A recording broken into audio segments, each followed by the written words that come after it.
If you want to download Marvel Rivals on phone, here's a step-by-step guide on how to do it. First of all, go ahead to your browser and go to the GitHub website. Search for Marvel Rivals phone. You're gonna see the search results. Go ahead to the Marvel Rivals GitHub website, and then you're gonna see right here the Marvel Rivals APK 1.2, right, for Android and iOS.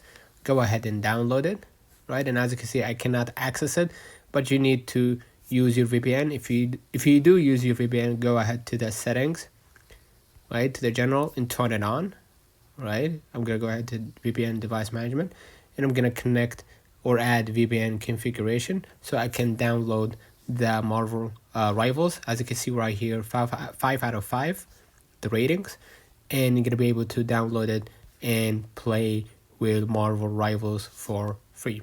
So let me know in the comments if this video helped you. Don't forget to like and subscribe. Thank you for watching.